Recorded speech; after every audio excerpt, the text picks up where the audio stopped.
हर साल न जाने कितने लोग हत्या का शिकार होते हैं। नफरत, जलन, गुस्सा, ये वो जहरीले जज्बात हैं जो इंसान को भ्रमित करते हैं ये सोचने में कि सामने वाले की हत्या किए बिना उसे कभी खुशी नहीं मिल सकती। लेकिन क्या कभी ऐसा हो सकता है? क्या कोई किसी को मौत की नींद सुलाकर खुद चैन की नींद सो सकता है?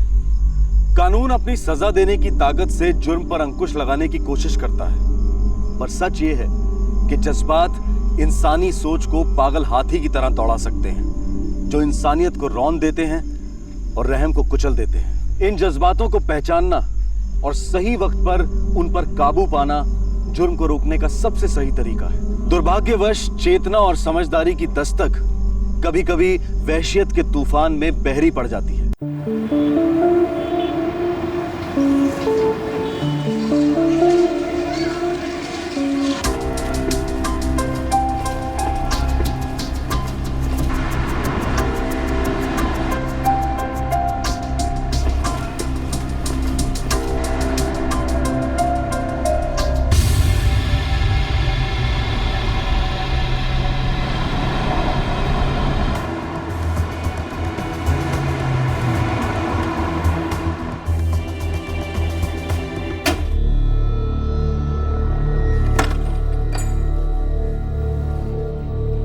अरे सुरेश, तू आ गया इतनी जल्दी? हाँ, वो डिलीवरी खत्म हो गई बापू, तो खाली बैठा क्या करता, सो घर चला आया। आप कब आए? अभी अभी, बस हाथ मुंह धोया। आजा, तू भी आजा, रोटी गरम है। हाँ।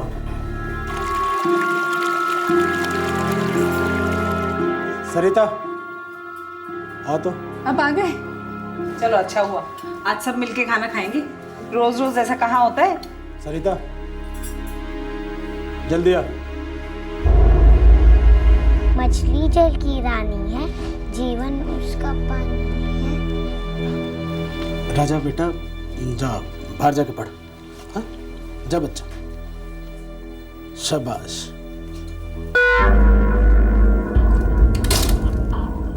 क्या हुआ जी? अभी मैंने वो राजू को बाहर देखा। हाँ, वो घर आया था। रोज आता है। दिल्ली आए हैं ना किसी काम से? बड़ा लंबा चौड़ा काम चल रहा है। पिछले 6 महीने से दिल्ली में पड़ा है। ऐसा क्या काम चल रहा है जो उसे तेरे पास खींच लाता है हर रोज? सुनिए जी, मेरठ में राजू मेरा पड़ोसी है और हम दोनों बचपन के दोस्त हैं, इससे ज्यादा कुछ नहीं। शक का कोई इलाज नहीं होता। लेकिन यार आने का होता है, जो राजू को तेरे पास खींच लाता है। छी, ये क्या बात कर रहे हो? मैं बाहर, बाबूजी बाहर, बच्ची स्कूल में, और अम्मा चादर तान के सो जाती है, और तू उस राजू के साथ। जुबान को लगाम दो। तुम्हें लाज शर्म नहीं आती? लाज शर्म तू कर सरिता। जिस दिन तेरी बेशर्मी को रंगे हाथों पकड़ लिया ना, उस दिन मेरे हाथ में लगाम की जगह चाबुक होगा, चाबुक, समझी?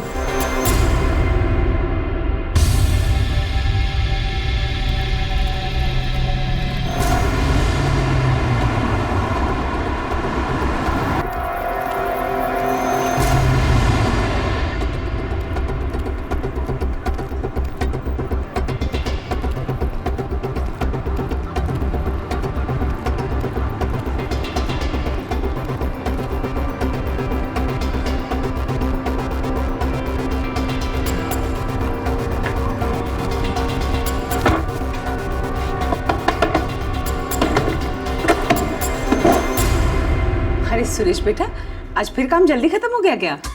हाँ माँ। क्या बात है, कोई परेशानी है? नहीं, कुछ नहीं।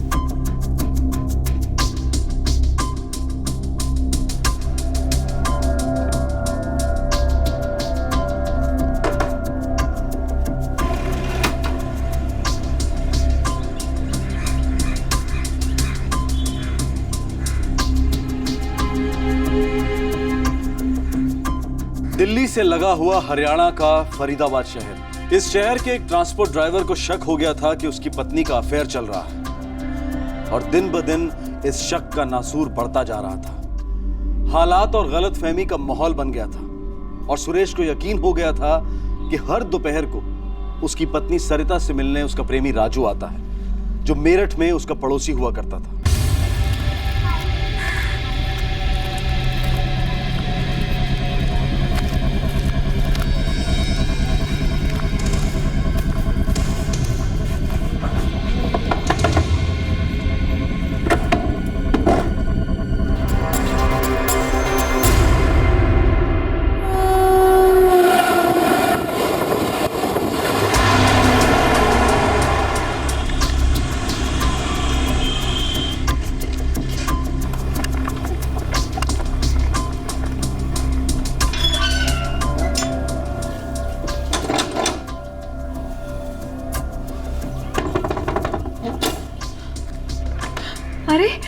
अरे सुनते हो, दामाद जी आए हैं। ये कैसी उल्टी सीधी बात कर रहे हो सुरेश?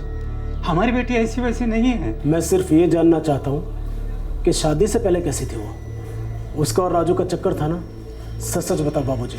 नहीं नहीं बेटा, वो तो सालों से हमारे पड़ोसी हैं। हाँ, और दोनों का चक्कर भी चल रहा है ना सालों से। नहीं नहीं, ऐसी कोई बात नहीं है बेटा।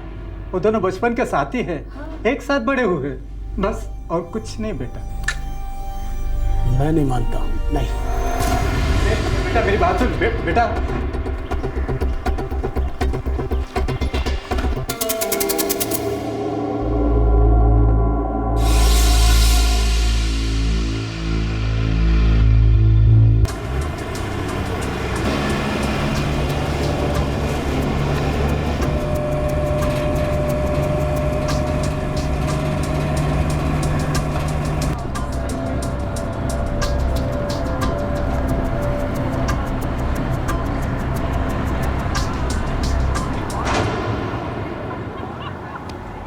यार तेरा वहम भी तो हो सकता है, ऐसे ही जान पहचान होगी। नहीं विकास, वो पिछले 6 महीने से दिल्ली में है। मेरी पीठ पीछे रोज मिलते हैं दोनों, वो भी हमारे ही घर में। तुझे कैसे पता ये सब? यार मैं पिछले 3 दिन लगातार घर जल्दी लौटा, देखता हूँ कि साला मेरे घर से बाहर निकल रहा है। पूछा तो बोलती है कि हाँ आया था मिलने, और फिर कहती है कि पिछले 6 महीने से आ रहा है। ऐसी नहीं होती बचपन की दोस्ती। तो धर ले साले को, सामने से पूछ ले। पूछ ले, अरे उसने भी वही कहना है, दोस्ती है और क्या। भाई ऐसे टेंशन में जी नहीं पाएगा तू, शक तुझे जला के राख कर देगा।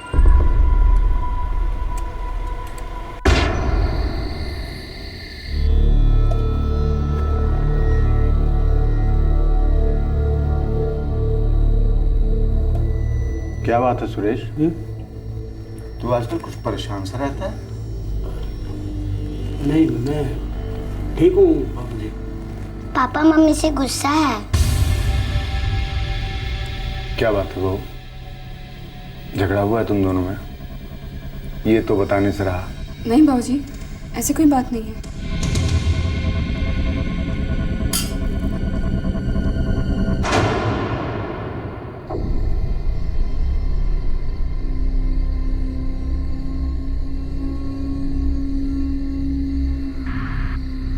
देख, दिल में रखने से बात बढ़ती है, जब बढ़ती है तो और बिगड़ जाती है।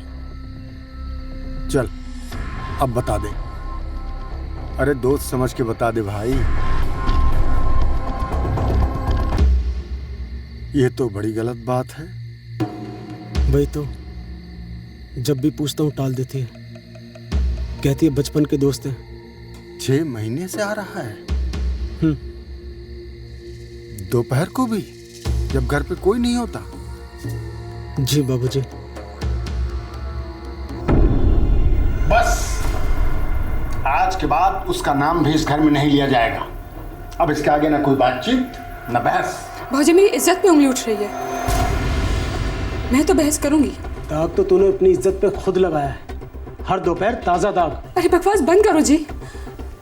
अगर मेरा कोई गलत इरादा होता तो मैं राजू से यहाँ घर पे क्यों मिलती, बाहर नहीं मिल लेती। शुरुआत तो वहीं से की होगी, लेकिन वहाँ जानवरों की तरह सब कुछ नहीं किया जा सकता ना, जो घर की 4 दीवारी में होता है। बस मुझे और कुछ नहीं सुनना। और मुझे भी नहीं सुनना, जितना सुना ना वो काफी है। अरे बेटी समझा था इसे, और इसने इतना बड़ा धोखा किया हमारे साथ। आप भी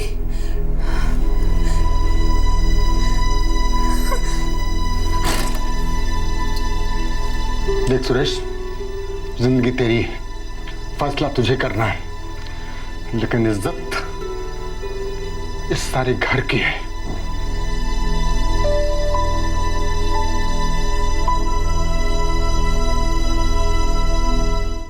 सुरेश के दिमाग में यह बात गोंद की तरह चिपक गई थी कि उसकी पत्नी सरिता उसके साथ बेवफाई कर रही है, और सरिता बार बार यही कह रही थी कि राजू सिर्फ उसका अच्छा दोस्त है और कुछ नहीं। सुरेश का मेल ईगो डगमगा गया था, लेकिन उसने कभी भी राजू के साथ आमने सामने बैठकर बात करने के बारे में नहीं सोचा। और फिर कुछ दिनों बाद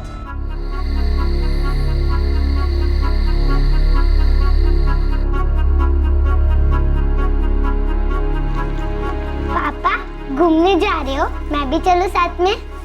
नहीं बेटा, किसी काम से जा रहा हूँ, सुबह लौटूंगा। कहाँ जा रहे हो जी? वो भी बिना बताए?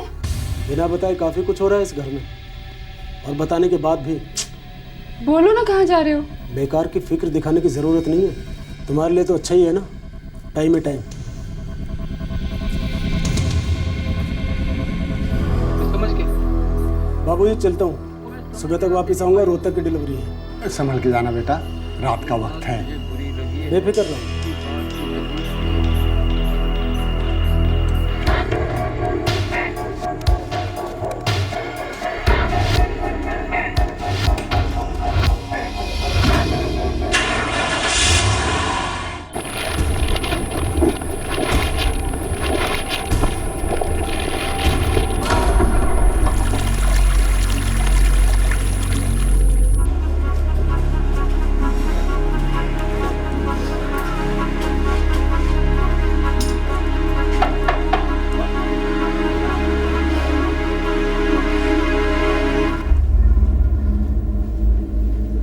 बाबूजी,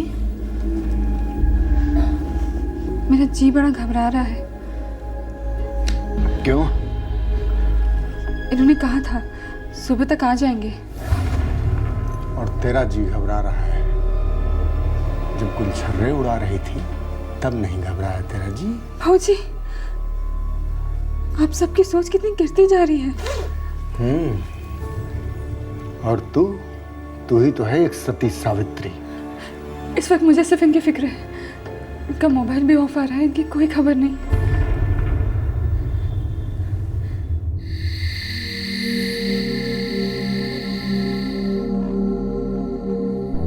आपके द्वारा डायल किया गया नंबर स्विच्ड ऑफ है। क्या हुआ जी? फोन अब भी ऑफ है, पता नहीं कहाँ फंसा है। फोन का है ऑफ है।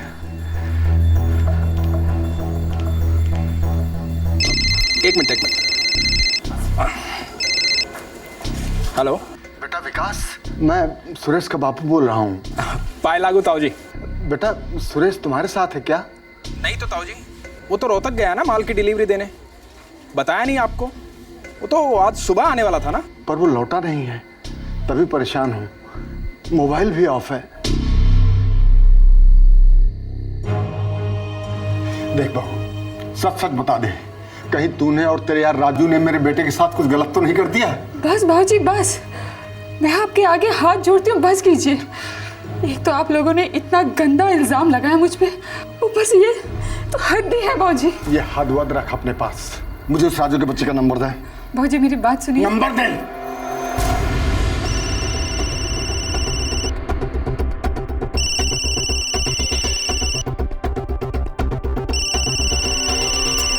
फोन उठाओ।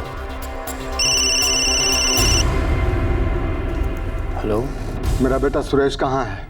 माफ कीजिए, आप कौन बोल रहे हैं? मैं सुरेश का बापू बोल रहा हूँ। सरिता का ससुर, क्या किया है तुमने मेरे बेटे के साथ?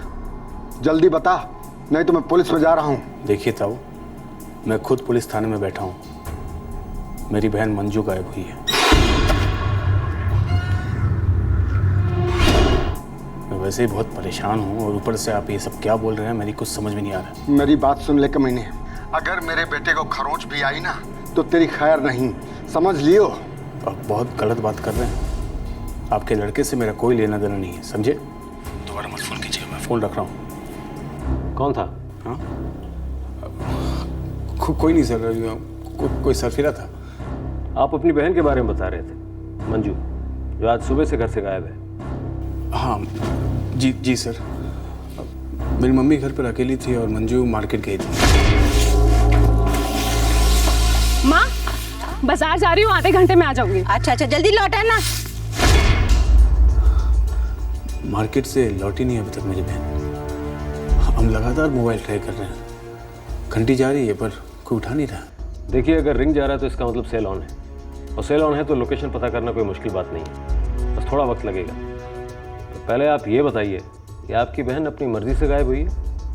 मतलब क्या वो किसी के साथ भागी है? देखिए इंस्पेक्टर साहब, अगर प्रेम का चक्कर होता तो हमें जरूर बता देती। हम लोग उसके लिए लड़का ढूंढ रहे हैं कुछ महीनों से, पर उसने कभी मना तो नहीं किया। पर हाँ भी तो नहीं बोला ना सर जी। हो सकता है डर के मारे कहीं छुप के बैठी हो और जोश में आके कहीं कोई कदम ना उठा ले। देखिए एंगल कई हो सकते हैं, हम सब टटोलेंगे।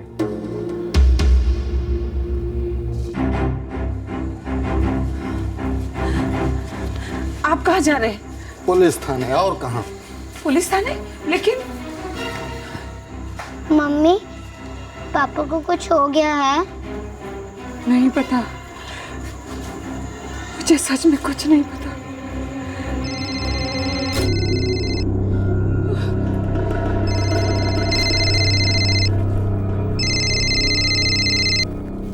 हाँ बोल राजू। हाँ सरिता, बात क्या है? राजू, ये सुबह तक आ जाने वाले थे रे, अभी तक नहीं आए और इनका मोबाइल भी ऑफ है और बाबूजी को तो तुझ पे शक है।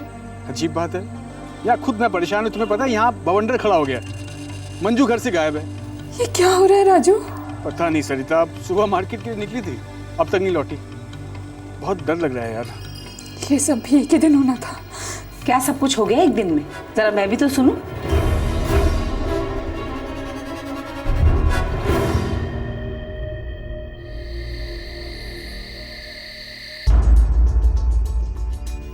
देखिए, वैसे मैं इतनी फिक्र कभी नहीं करता। मेरा बेटा बरसों से गाड़ी चला रहा है, देर सवेर तो होती रहती है। तो फिर? वो पिछले कुछ दिनों से बहुत ज़्यादा परेशान था साहब, इसीलिए मेरा जी बहुत घबरा रहा है। किस बात को लेकर परेशान था आपका बेटा? मेरी बहू अपने मायके के पुराने आशिक के साथ चक्कर चला बैठी है साहब। इस बात को लेकर मेरा बेटा बहुत ज़्यादा हिल गया था।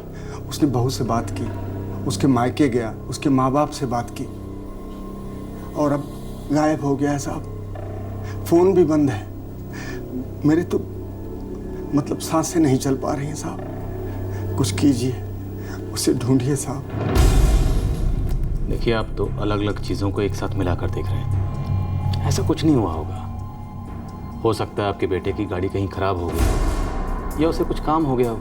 अच्छा, आप एक काम करिए, सुबह तक इंतज़ार करिए। अगर वो नहीं आता तो हम ज़रूर कुछ करेंगे। अभी आप निश्चिंत होकर घर जाइए।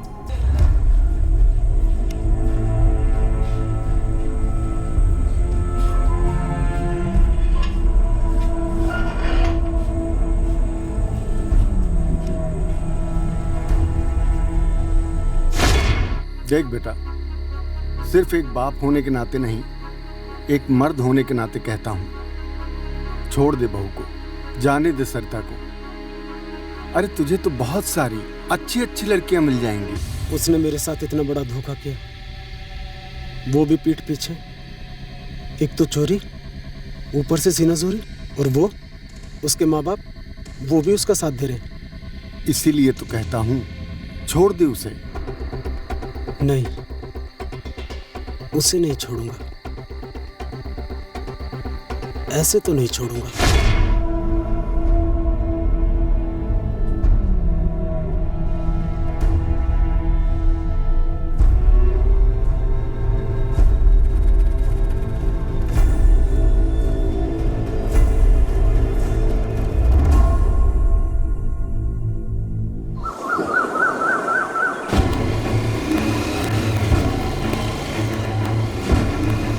अरे भाई सुनो, ये 16 बटे 143 कहाँ पड़ेगा? आगे गली से चौथा मकान।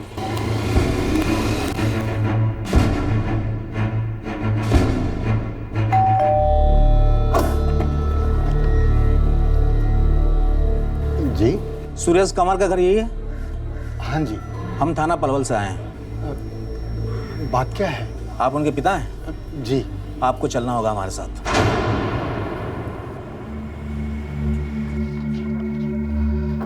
आइए।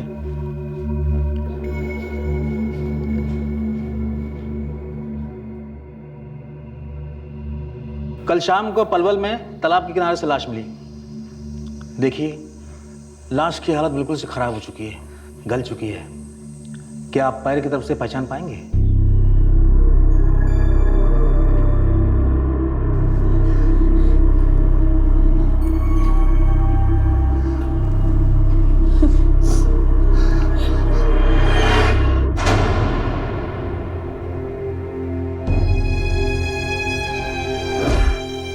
चलता हूँ बाबूजी।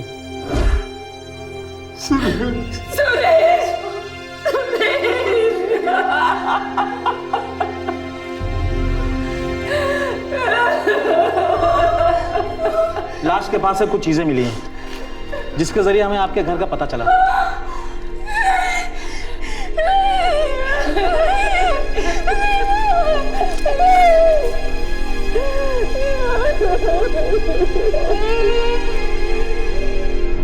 बहुत डिकम्पोजिशन सेटेंड हुई है। मौत का कारण पता लगा पाए आप? ये शायद स्ट्रैंगुलेशन के हो सकते हैं और चेहरे को कुचला गया है। कितने बजे की घटना हो सकती है, कुछ आइडिया?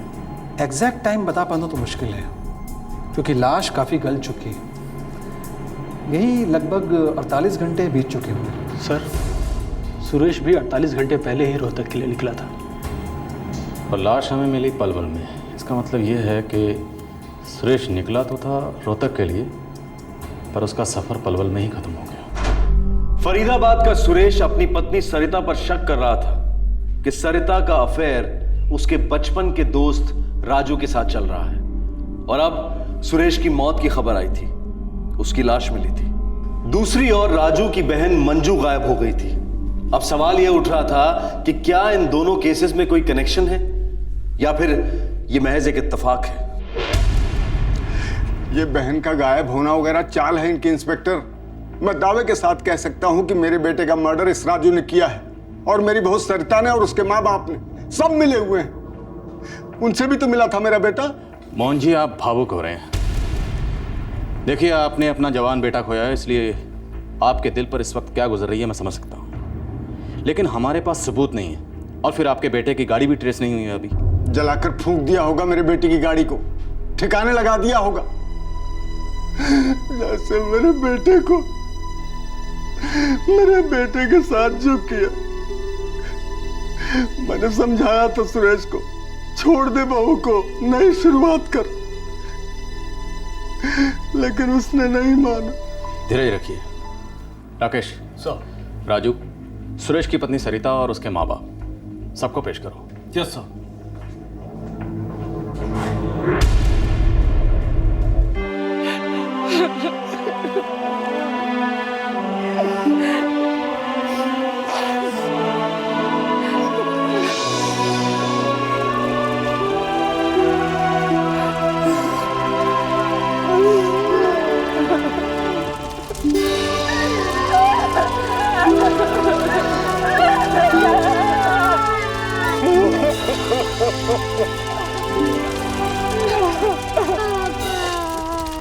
ओम नमो शांति अंतरिक्ष शांति आपा शांति रोखदया शांति वनस्पतया शांति विश्वे देवा शांति शाम शांति रेधि। मम्मी पापा के साथ ऐसा कभी नहीं कर सकती। काश तेरी बात सच होती बेटा। दद्दू, आप मम्मी को घर ले आओ ना, मुझे उनकी बहुत याद आती है। कानून इसकी इजाजत नहीं देता बेटा। अब हमारे हाथ में कुछ भी नहीं है। ताऊ जी, अगर आप चाहें तो रोशनी को कुछ समय के लिए मैं अपने साथ ले जाता हूँ। नहीं सुनील, बच्ची का स्कूल भी तो है। लेकिन इस तरह की बातें और यह माहौल बच्ची के लिए ठीक नहीं है ना? पता नहीं, पर सच तो है, जिसका सामना लड़की को आज नहीं तो कल करना ही है। काश कि ये सारी बातें मुझे पहले पता होती तो मैं किसी तरह से सुरेश भैया को समझा ही लेता, तो बात यहाँ तक ना पहुँचती। तुम्हें क्या लगता है मैंने कोशिश नहीं की? पर सच कहूं, मैंने सपने में भी नहीं सोचा था कि सरिता और राजू इस हद तक जा सकते हैं।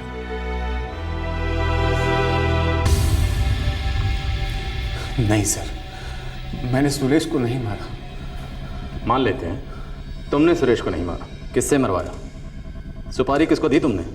मैंने किसी को सुपारी वगैरह नहीं दी। एक तो मेरी बहन गायब है घर से, उसको लेकर जान जा रही है, और आप कह रहे हैं कि मैंने किसी की जान ली? मैं क्रिमिनल नहीं हूँ सर, आज तक मैंने किसी का कुछ नहीं बिगाड़ा सर। एक शादीशुदा जोड़े का घर बिगाड़ दिया तुमने। ये सरासर झूठ है सर। मेरा सरिता के साथ सिर्फ बचपन की दोस्ती का रिश्ता है और कुछ नहीं। और जब से उसने कहा कि उनके घर ना आया करो, मैं समझ गया कि कोई बेकार का शक खा बैठा है, और तब से मैंने उसके घर में कदम तक नहीं रखा। मेरा यकीन करो सर। झूठा तू एक नंबर का। और 24 घंटे का वक्त दे रहा हूँ। सच सच बता दे तुमने सुरेश को कैसे मारा, वरना मार मार के तेरी खाड़ उधेड़ देंगे, समझे? नहीं सर, नहीं सर, ऐसा मत करो सर।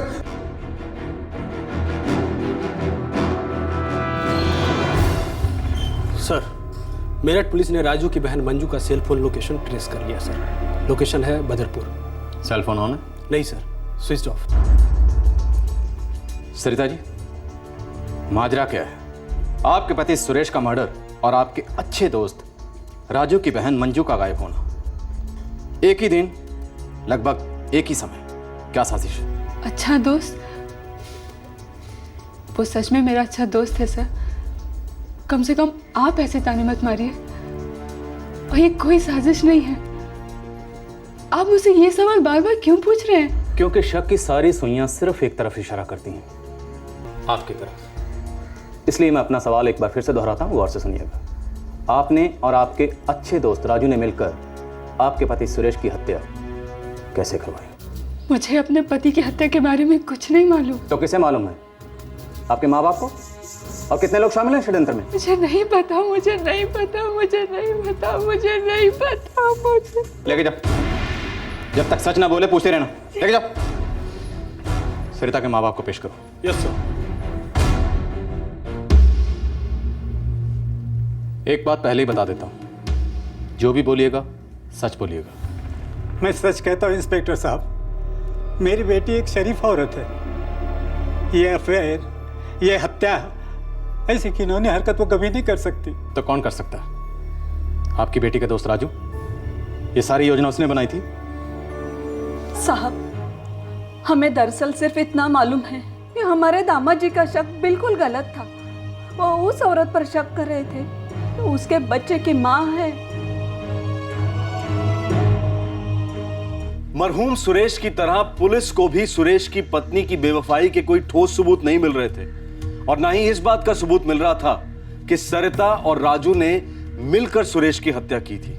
लेकिन सुरेश का शक, दोनों परिवारों में तनाव और राजू का घर में आना जाना, ये सभी किसी षड्यंत्र की तरफ इशारा तो कर रहे थे।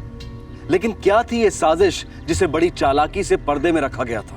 सर, एक तो सुरेश की गाड़ी अब तक मिली नहीं है, और दूसरी बात यह सर कि जिस रात सुरेश घर नहीं लौटा, उस रात सुरेश की पत्नी सरिता और राजू के बीच फोन पर बातचीत हुई थी। ये हमारे रिकॉर्ड्स में भी है और दोनों कबूल भी करते हैं। अगर ये कत्ल वाकई उन दोनों ने किया है तो मानना पड़ेगा, एक सुराग नहीं छोड़ा। बिल्कुल सर, मैंने दोनों के फ़ोन रिकॉर्ड्स बार बार चेक किए, सारे नंबर से बातचीत की, पर कुछ हाथ नहीं लगा सर। राजू की बहन मंजू के केस का क्या हो रहा है? सर, वो भी सुरेश की गाड़ी की तरह ट्रेस नहीं हो पाई सर अब तक। एक बात मेरी समझ में नहीं आती, जब दो लोगों के बीच में अनबन होती है तो वो आपस में बातचीत करके बैठकर उस मसले का हल क्यों नहीं निकालते? और अगर फिर भी उस मसले का कोई हल नहीं निकलता तो उस रिश्ते को खत्म करें और जिंदगी में आगे बढ़े। लेकिन वो रिश्ते को खत्म करने के बजाय एक दूसरे की जिंदगी को खत्म करने के पीछे क्यों पड़ जाते हैं? ये बुद्धि उनके पास कहां से आती है? हमारा कानून मुजरिम को तो सजा दे सकता है, पर क्या हमारा कानून मुजरिम के दिमाग में घुसकर उस जज्बात को गिरफ्तार कर सकता है जो उसे भड़काता है, उसे जुर्म की तरफ धकेलता है? वो तब मुमकिन है सर जब इंसान के जज्बात कानून की कदर करें, और वैसा कभी होने से रहा सर। करेक्ट। तो सर FIR और चार्जशीट फाइल करें। सरिता, राजू और उसके माँ बाप के खिलाफ चार्जशीट फाइल करें।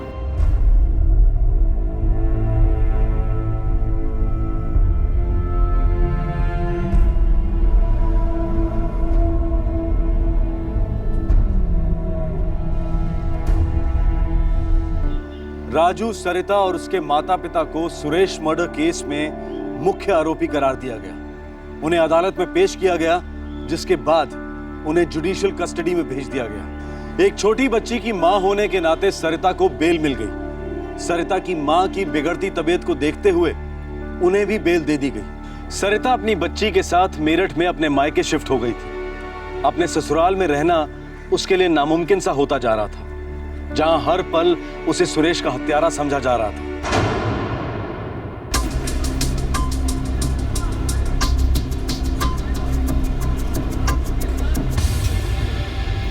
3434 ये तो भैया की गाड़ी है।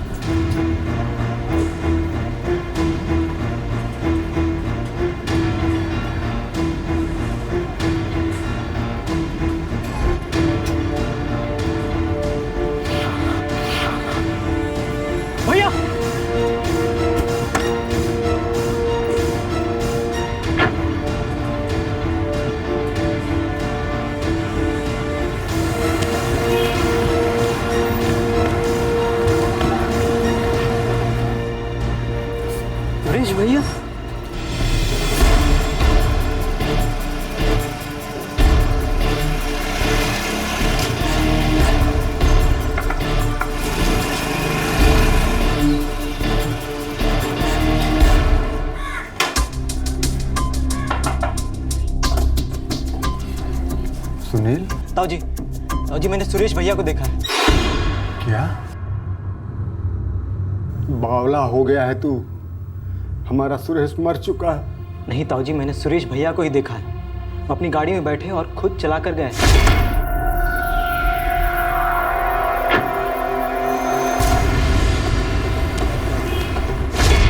देख सुनील, सुरेश के जाने के बाद मेरी तबीयत वैसे भी ठीक नहीं रहती है। कभी भी बुलावा आ सकता है। इस तरह के फालतू मजाक ना किया कर मेरे साथ, समझा? देखिए, आपकी तबीयत फिर से बिगड़ रही है। मैं आपके लिए पानी लेके आती हूँ। ताऊ जी, मैं मजाक नहीं कर रहा हूँ। मैंने अपनी आंखों से देखा है। वही कद, वही शक्ल, सब कुछ एक जैसा। और वो गाड़ी ताऊ जी, वो गाड़ी जो इतने दिनों से मिल ही नहीं रही थी, उसे भी वहां पर देखा है। तेरी आंखों का धोखा है बस। ये लीजिए। देख सुनील बेटा, सुरेश की मौत के सदमे से अभी तक हम बाहर नहीं आए हैं। हमने उसकी लाश देखी है, उसका अंतिम संस्कार किया है, और तू ऐसी बातें कर रहा है। ये मजाक हमसे बर्दाश्त नहीं होगा।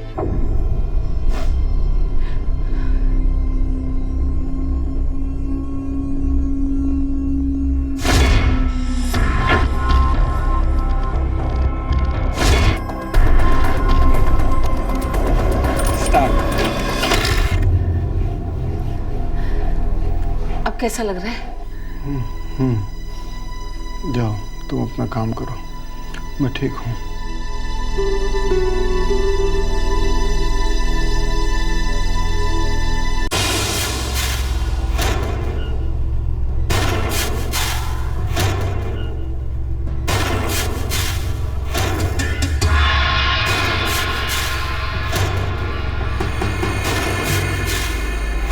हेलो हेलो, ये क्या कर रहा है तू?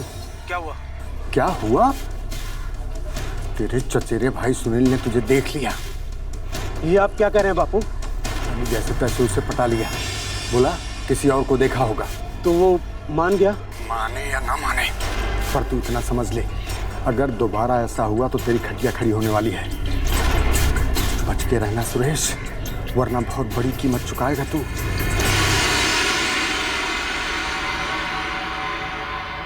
सुरेश की हत्या में पुलिस को षड्यंत्र का शक हुआ था, लेकिन सुरेश तो जिंदा था। और इस चौंकाने वाली बात ने एक नए षड्यंत्र का पिटारा खोला था। अब सवाल यह था कि ये नए षड्यंत्रकारी कौन थे। सुरेश की झूठी मौत के 2 महीने बाद राजू, सरिता और उसके परिवार पर हत्या के चार्ज पर चार्जशीट फाइल हुई। राजू की बहन मंजू अब तक नहीं मिली थी, और अब एक इंसान यह कह रहा था कि सुरेश जिंदा है। उसे कंफ्यूज करने की भी कोशिश की गई। अब एक नहीं, कई सवाल इस केस पर चील की तरह मंडरा रहे थे। अगर सुरेश जिंदा था तो फिर पुलिस को लाश किसकी मिली थी? और जिसे सुनील ने सुरेश समझा था, क्या वो वाकई सुरेश था?